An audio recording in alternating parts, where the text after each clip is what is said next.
Here's a question that sadly sums up the situation for a lot of people. Where would you go if you couldn't afford your home anymore? Could you move in with family? What if you're a parent? Where do you go that keeps your children safe and stable? For many of our neighbors, it's not a scenario to simply imagine, it is their reality. Marley Martinez shows us what it's like to have no place to call home. Edwin Salas traveled a long way to get here. The husband and father moved from New York City to Central Florida. This is a theater where they have live shows. Where he's now a shuttle driver in historic Sanford. Okay, that means you're gonna party to the wee hours of the night, all right? Edwin brought his family to Florida for a better life, saying they left New York to escape the gang violence plaguing his neighborhood. But what Edwin didn't know before his move down south, the coronavirus was about to upend his plans. We were planning to buy a house, but guess who followed us from New York? The pandemic. Edwin says he and his family moved into a rental house in Oviedo in 2019, and then into a rental in Orlando the following year. How much was the rent there? It was $17.95. But a year later, when he's talking about $500, and I said, whoa, man, that's like $2,600. Rent was going up just as the storm was about to hit. The pandemic cut into Edwin's work hours, and then his wife had to take leave from her job for a knee replacement, so they couldn't afford a house anymore.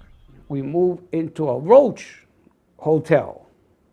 Every time you went to eat, the roaches just came out. My bills backed up, everything backed up, because I'm paying. All I'm making is $700 a week, so I'm bringing home $600, and $500 for something is going to the rent, so all I got money is for food and gas. So I'm in a bind now. And I finally told her, I said, honey, we have to find a place to go. If something happens to me, we're gonna get thrown out, because I can't pay all of this. So they made calls, and the Hope Place, a homeless shelter in Daytona Beach, welcomed the family with open arms. This is my son's bed. Edwin, his wife, and youngest son went from a house in Oviedo to 3 years later, piled into one room. I swallow my pride. Because this is not what I want for my family. Sometimes I feel like a failure.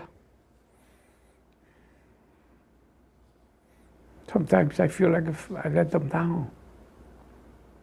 But lucky for me that I'm connected to God and I pray. We met Edwin in the shelter's prayer room. He's holding onto his faith, using that as motivation to save money in hopes of finding his family a new home before Christmas. A daunting task when he says the only affordable places he's found don't feel safe. I don't want to go into these neighborhoods. You know, that's the reason why I left New York. I left New York because I wanted something better for my family. According to the Florida Housing Coalition, while the state has seen a significant drop in homelessness over the past decade, there are still over 27,000 people experiencing homelessness on any given night. There you go. Donna Jones says that was almost the case for her. He's like, what is she doing? After moving from New York too. The plan was to find her own place in Claremont. The green bag empty. But she's been living with her sister's son and grandson, because she says her disability check can't keep up with rising rent prices. What I get is what I get, and I stretch it the best way I can. The third week of the month, I'm broke, waiting for the next check.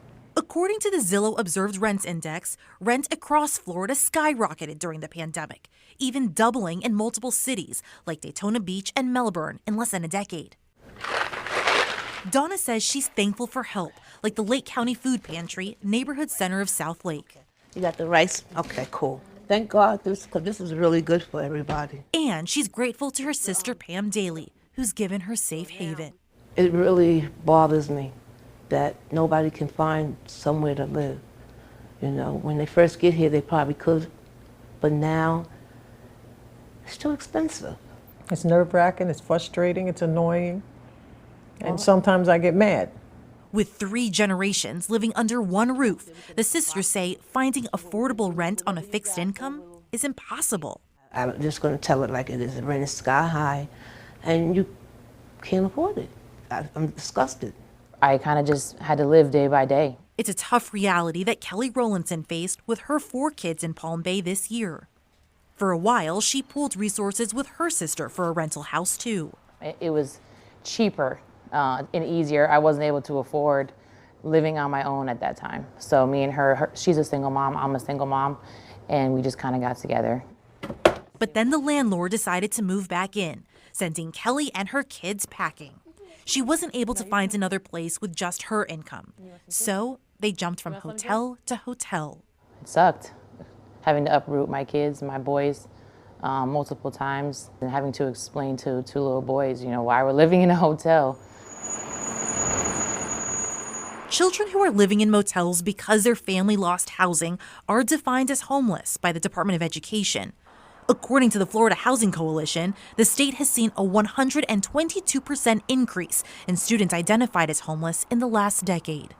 With one daughter in basketball, another in cheer, and a son in football, Kelly says it's a challenge working to make ends meet.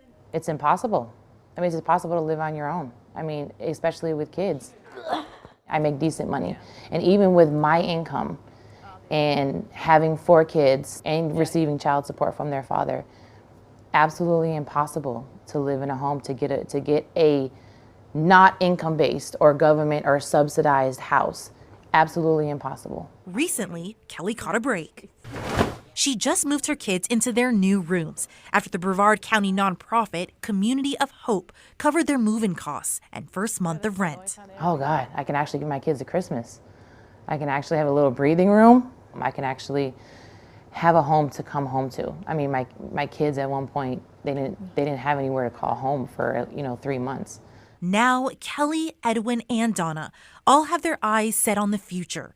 Despite the uphill battle, they say they're determined to one day find a more permanent place to call home. My kids keep me going. It's my kids that I do everything for. I'm not going to give up. Blessings and miracles happen every day. You have to have hope. You have to have faith. You have to have blind faith that things are going to get better. It's beautiful.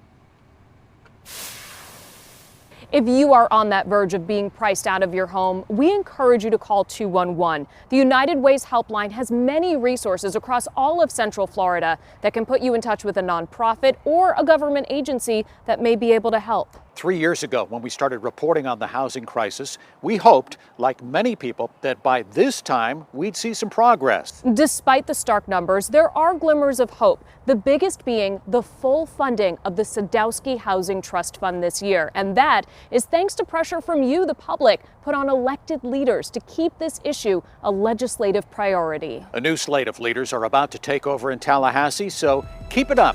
Because only when we hold the powerful accountable will we see the change that Central Florida needs. For the entire WESH 2 Chronicle team, thanks for watching.